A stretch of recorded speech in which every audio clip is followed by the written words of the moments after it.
Helen, can you tell us where you first heard about the peace camp? Yeah, I was, when I was in college in upstate New York in Oneonta, I got really involved in the feminist movement that was happening there at the time, and I also got really involved in the peace movement that was happening at the time. And then I found out that there were actually women who were kind of combining both and sort of involved in like this women's peace movement that was kind of like combining feminism with peace activism. And so I got involved with that in college. I was pretty involved with the people who were not just on the college campus, but in the actual community of Oneonta. There were a lot of activists. And let me try to think chronologically. It's all kind of a blur in my head how everything fell together, but this woman named Helen Jarrett, who was also very involved in the peace camp at Greenham, and she was an exchange student at my college. So I met her, and she told me about Greenham. She told me about the Greenham Common Women's Peace Camp. But I think I went to a demonstration at Seneca before I ever went to Greenham. I'm pretty sure I did that. I went with some women from Oneonta to a protest at Seneca. I think. Okay. It's kind of like I can't get it all completely straight in my head. But the first place that I was really actively involved in peace camp stuff was Greenham Common. After I graduated college, when Helen Jarrett told me about the peace camp, I thought, okay, I'm going to go. I'm just going to go over there and check it out. I'm just going to go see what it's about, because I thought it was such a cool idea, just this place that like incorporated everything that I believed in, feminism, activism, the peace movement, just, lesbians, everything. And so I was just going to go over there and visit Helen Jarrett, and I was going to go over and she was going to take me down to the peace camp, and I thought I'd just stay there for like a weekend and or something. And when she took me down there, I was just totally blown away by what the women were doing there. I couldn't believe that this was actually, happening. Like at that time, women were actually building these elaborate huts for themselves before they started getting evicted, like out of tree branches and, just cloth, and women were just like living there in these little huts, with beds inside and everything, and they were just, doing ongoing protests, and there was music happening all the time, and protests, and all these incredible, like powerful women. And I went down there for a weekend, and I ended up staying for like almost a year. So I got there in 1984, and I heard about Seneca when I was over at Greenham. Of course we all heard about Seneca. We're like, yeah, there's a sister camp in upstate New York, and it's a lot like Greenham. So I was like, okay, when I get back to the United States, that's where I'll go. So I came back to the States for a while. I went to, first I went to stay with my parents for a while. I actually went back to Oneonta to live for a little bit. I remember meeting Robin at like some gathering there at the campus where women were talking about our experiences with the peace movement and different things. And anyway, so I'd heard about Seneca, and I can't remember like all the dates and how it fell into place, but pretty soon after I came back from Greenham, I went to Seneca. Okay. To me, Greenham felt a little bit more like frontline, or whatever you want to say. It felt more like we were right there, like up against the fence pretty much. I mean, not directly, but we were, it just felt a little bit more like we were right there on the edge.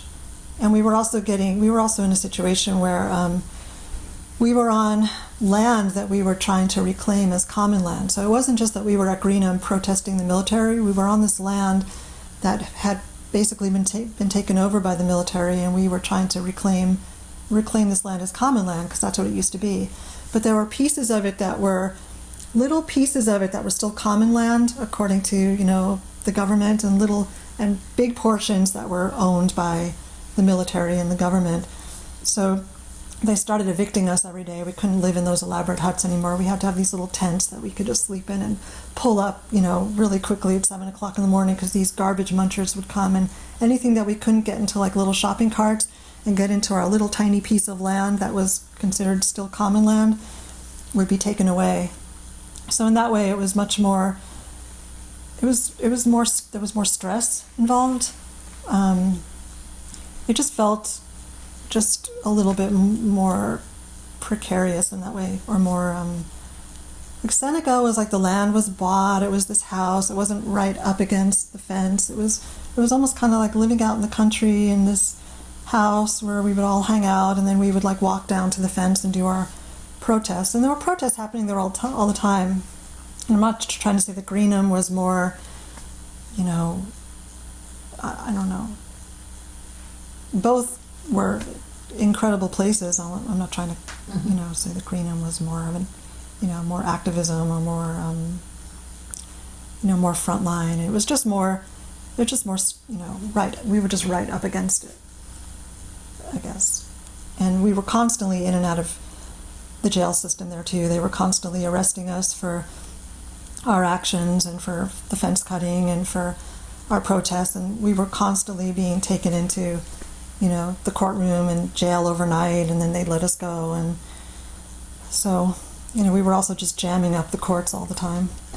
Did you get arrested in ink while you were at Green? Yeah, several times, but then they would just give you a ban and bar letter. So when I got to Seneca, it was kind of like, wow, it almost felt like a nice little country home in comparison. Emma.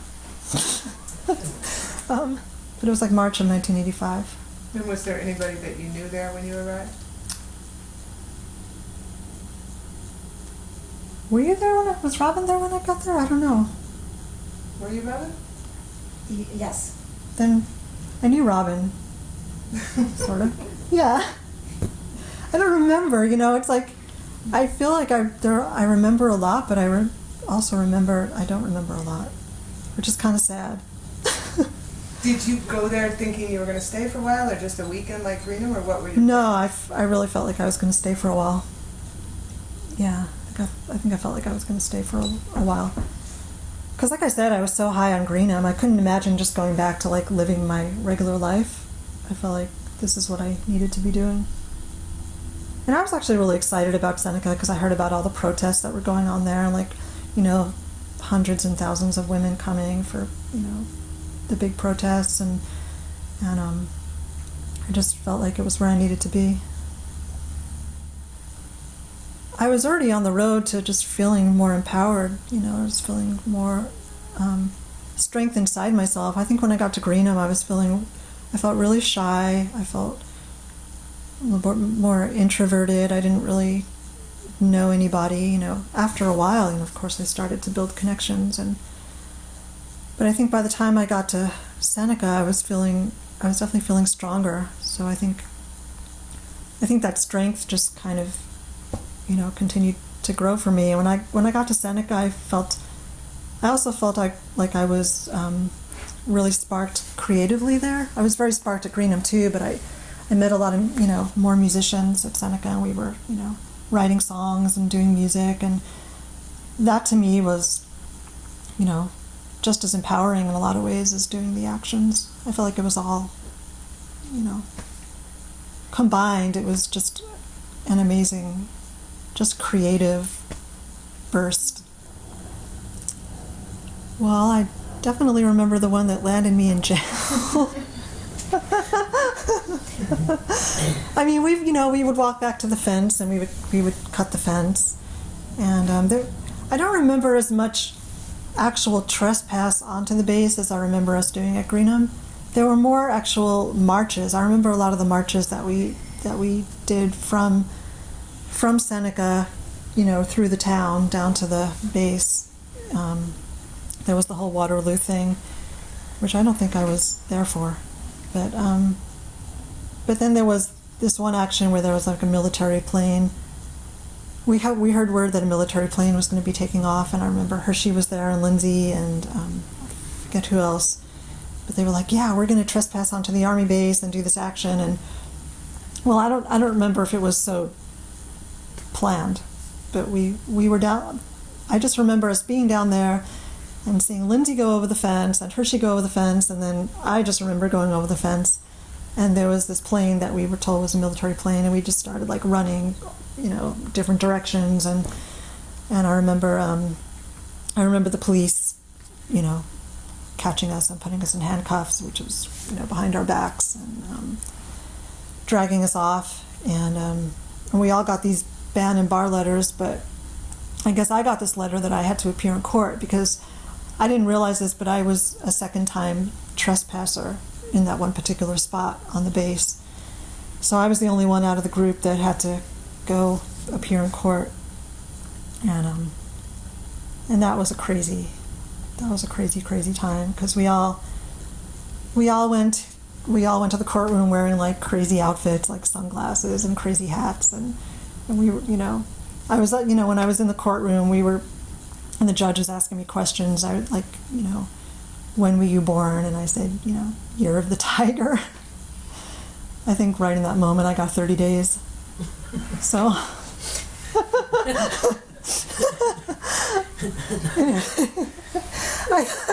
I honestly thought they were going to give me like. I honestly thought they were going to give me a fine.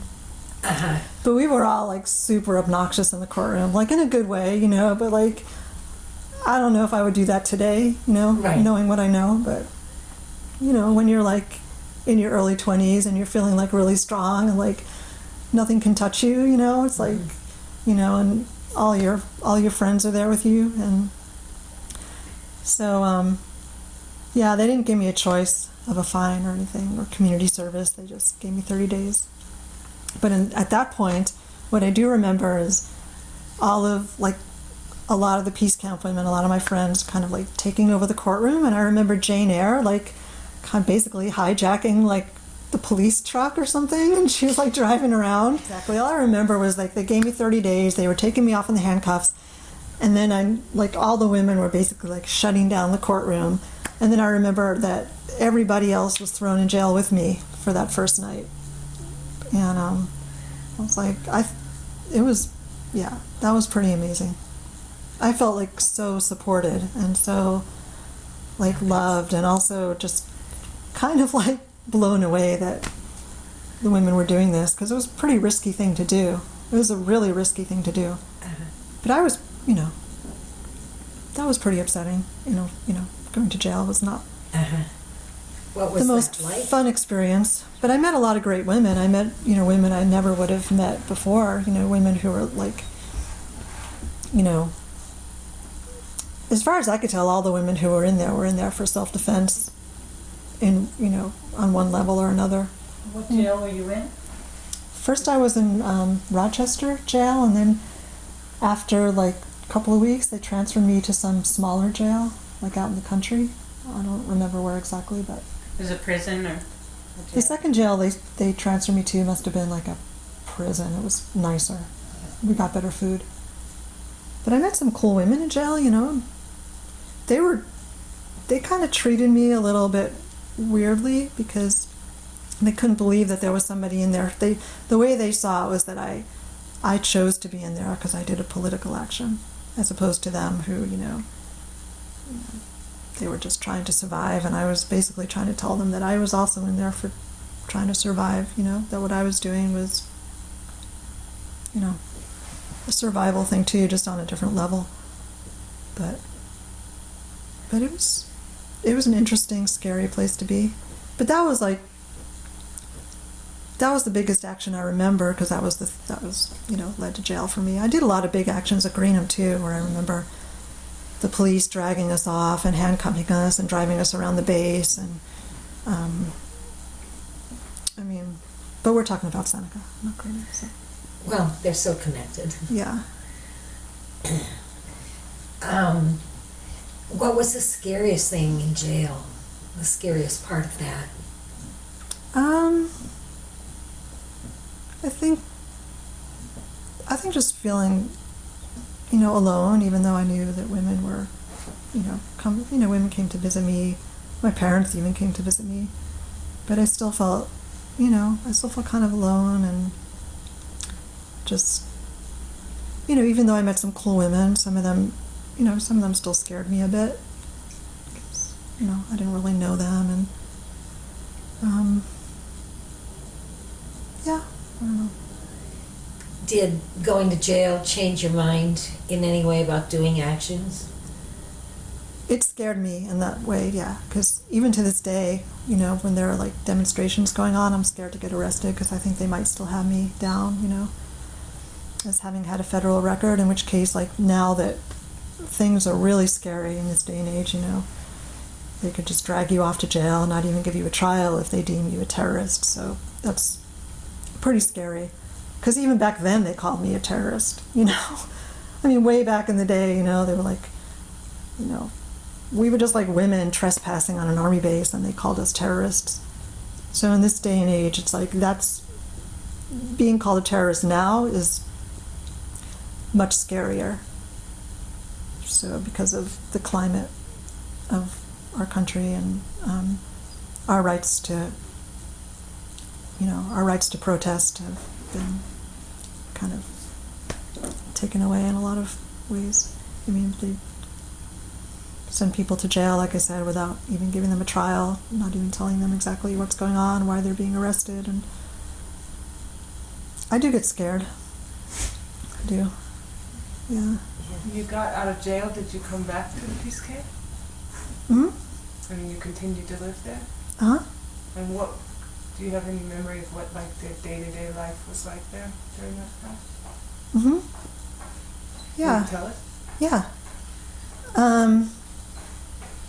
Well, aside from like the usual things like making food together and eating together, and I remember,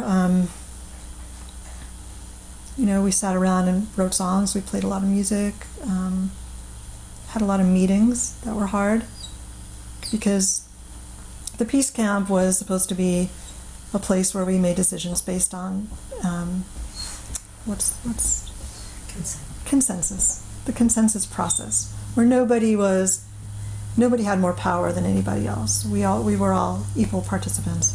So I remember some of those meetings were kind of hard because even though we were trying not to give any one person more power than anybody else or have nobody else see themselves that way, it didn't really happen that way. I mean, I think anytime you have a community, whether it's, community of women, community of activists, any kind of community, there's always going to be some kind of, struggle on that level.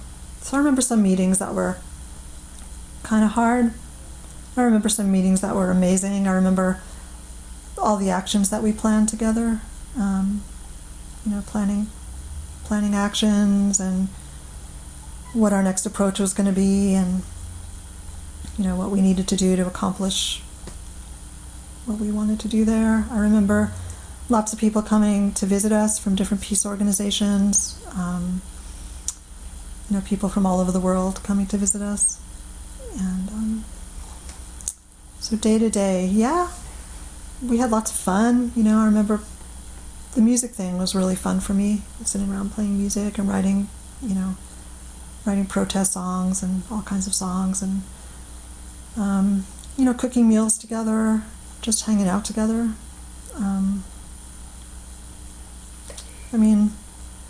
I remember too that like spirituality was a really big part of being there too, because I remember doing things like fire walks and ritual, and the peace camp was one of the first places where I, started actively getting involved in, that kind of thing. I remember Lindsay was the one who was pretty much leading those, and it was back, in the big field behind the camp, and out in the woods, and there was, we made a big fire, and then we would all talk. One of the things that was part of the ritual is we had to talk about our fears and try to purge our fears, and we weren't supposed to walk until we had, come to that place of feeling like we were kind of fearless. And so we sat around while the fire was going and talked about our fears and trying to purge them and chanting and singing. And then when the fire burned down, I remember women like walking across the hot coals and not getting burned. And I remember doing it too. It was pretty amazing. That was probably one of the most empowering things I ever did. It was like this place that was like, it just brought together so many different, parts of, just feminism and activism and spirituality and just day-to-day living, with women who felt the same way that you did about things, who were there because they wanted to see a better world, a more peaceful world, a world without war, just the whole thing, being against the patriarchy, just trying to live a more matriarchal life. It's hard to explain to people who ask me today, what it was like, because it was just unlike anything. It was just like probably the most amazing thing I ever participated in. Even to this day, when I first moved out to California and I got involved in Women Against Imperialism, and I thought, that was a really cool organization, and we were, doing a lot of direct action.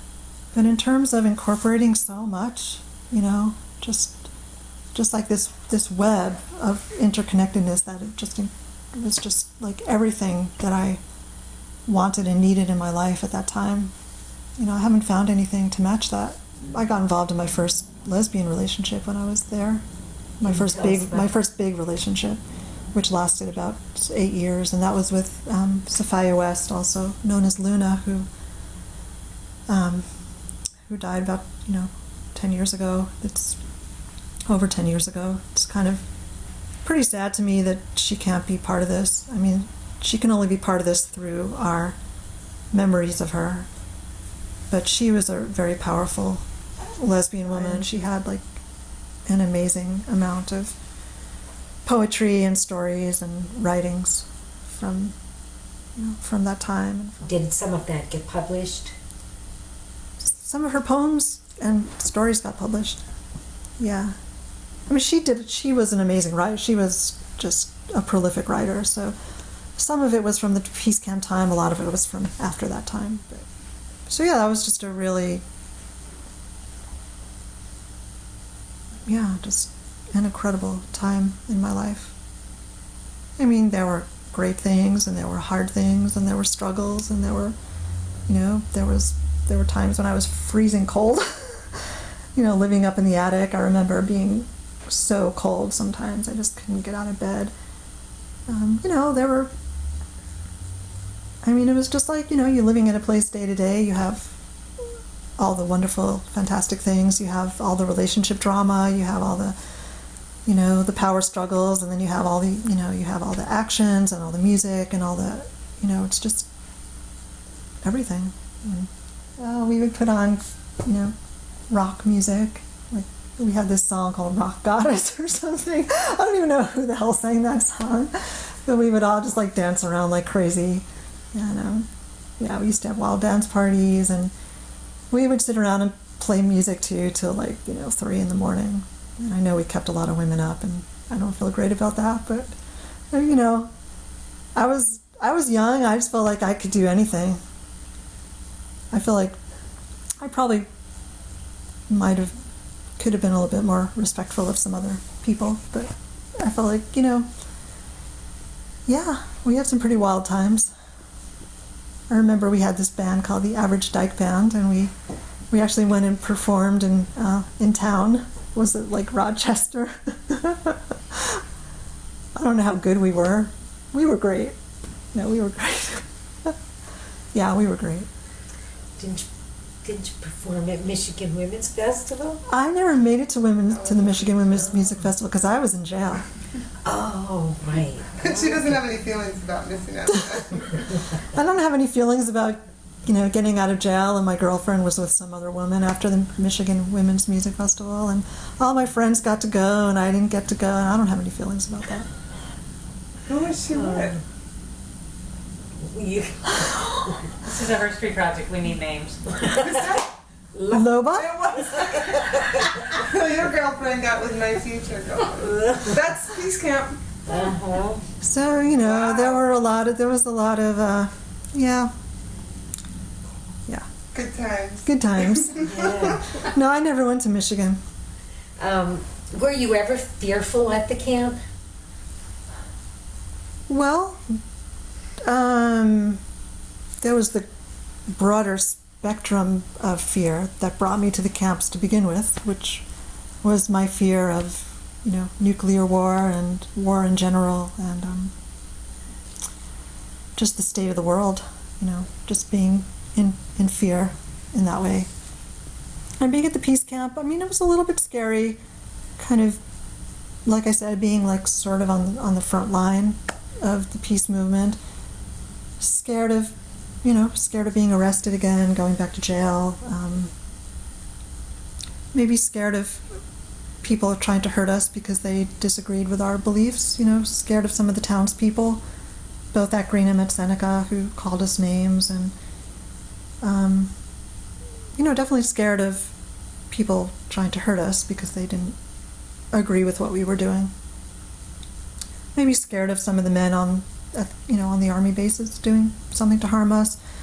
Also, when I was at Greenham, a lot of women started getting sick, and I think there was a lot of speculation that the army base was targeting us with some kind of low level frequency or electromagnetic wave or something that was messing up women's equilibrium. A lot of women were having weird physical symptoms, and I was definitely scared about that, because when I got out of jail, like a month after I got out of jail, I started feeling pretty sick physically, and even to this day I've had weird symptoms off and on. So that was definitely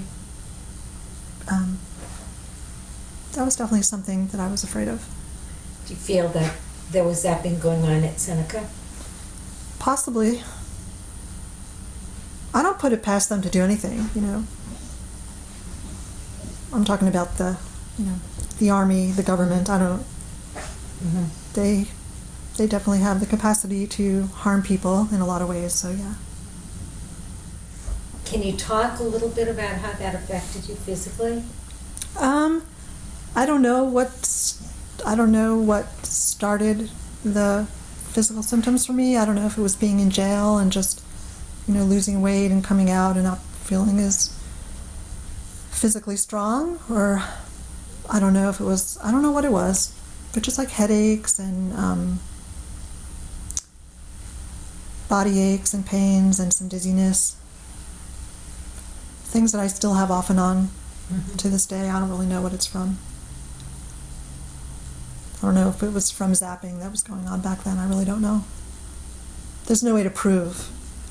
Mm-hmm. In fact, they've never really proven anything. When I was at Greenham, they had scientists coming out there and trying to, get some proof that this was happening. They never really got proof, except that women were having a lot of the same symptoms at the same time, like lack of coordination, heart palpitations, dizziness, headaches, things like that. So in terms of time frame, how long were you at Seneca? Well, I remember moving out to California in '87, so it was probably more than a year. So I did go back to Greenham in 1986. Excuse me, for about 5 months or so, 5 or 6 months or so. And then I came back again. I was back at Seneca again, and then we moved out to California. Okay. Well, it was,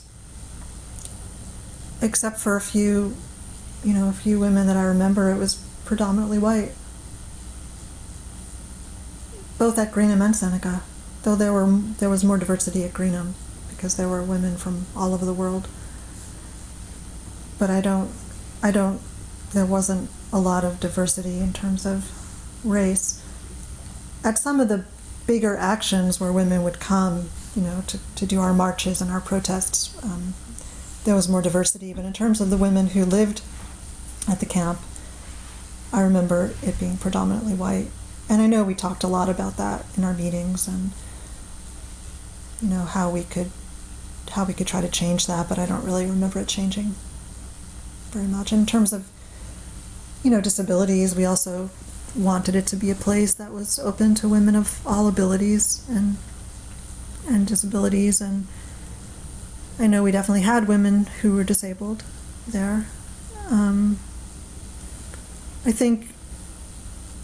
I don't think there was always a lot of respectfulness, or perhaps I should say maybe there was some ignorance on the part of some women, probably all of us. I mean, I think we all have things that are ingrained or socialized within us that we need to unlearn or deal with in our lives. So it was a place where we were all doing that, as well as being peace activists. We were all trying to learn about the different women that we were living with and how to be respectful, and we weren't, it was hard trying to unlearn a lot of things that you've learned all your life. Do you remember any night actions? Yeah, I do remember night actions. We'd all be like, let's go back to the fence and cut the fence, and we'd take our bolt cutters and we would sneak back through the land, and go back up to the fence, and a lot of time there was nobody even there. There were no soldiers in the fence, so we just had free reign. Yeah, I just remember going back there, and we always made our actions fun too. We had a lot of fun. Sometimes we would like wear crazy outfits, or just go back there and we would like talk to each other on walkie-talkies, and I don't know. It was fun, and it was exciting, and it was scary, and some of the night actions that we did at Greenham were a little scarier. Like, we would actually follow the military convoys. We would track them down to like the Salisbury Plain out in England, and we would, I remember one time we actually found the soldiers out there, like playing their little military games, with their war face paint on and everything. And there we were, we just like came up upon them with flashlights, and they were like totally shocked that we found them, that we tracked them down. So some of those actions were pretty darn like scary, but like a really big adrenaline rush. It was always an adrenaline rush to feel like, it's like we were doing something to dismantle the military machine, whether it was cutting the fence or trespassing or spray painting or,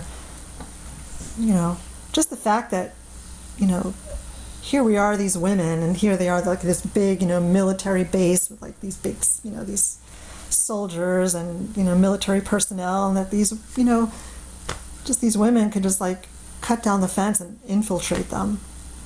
It was pretty darn impressive and exciting. Not impressive because we were women, just impressive that we were just like, just living our lives and doing our thing, and they were like this big scary army base, and we were just trying to prove that anybody could trespass onto these army bases. And so not only did we prove that they weren't like as secure as they claimed to be, but just that that we could do this, that we could that we were empowered in this way. I think there was somebody like came onto the land with a gun. I'm not sure, but we were scared. I think somebody actually did come onto the land with a gun. We didn't know if it was a soldier or if it was just somebody from town, but I remember doing security and being pretty scared back there. Uh-huh. Did you ever do security to have a date with a woman? Yes, of course. About that too. Oh, of course, we all did. Uh-huh. In fact, women had security back there to have dates with women who weren't their girlfriends, who were other people's girlfriends. Yeah, whatever. So, are you still doing resistance work?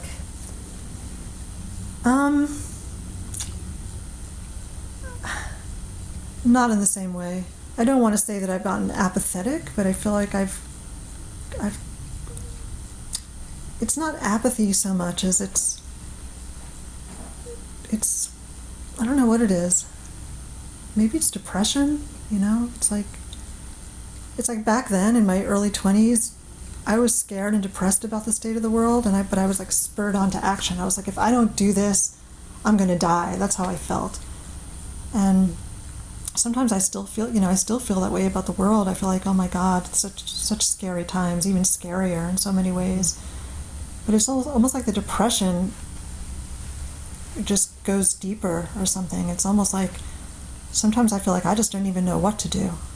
I don't know what to do. Like, I go out to protests.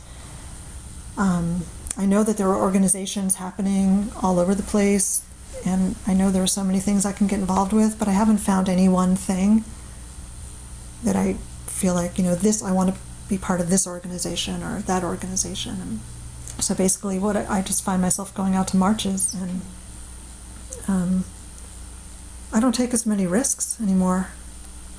And maybe it's because I'm scared to get arrested. I don't know what it is.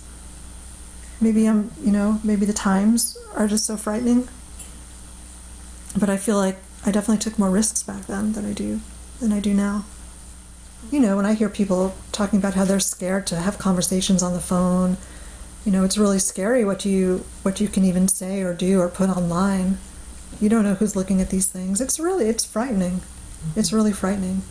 You think of, places like Guantanamo Bay, you think of prisons, you think of, like I said, people being hauled off, not being given fair trials, just being called terrorists. It's pretty darn frightening. We've always lived in a scary time, but it's a really, really, really scary time.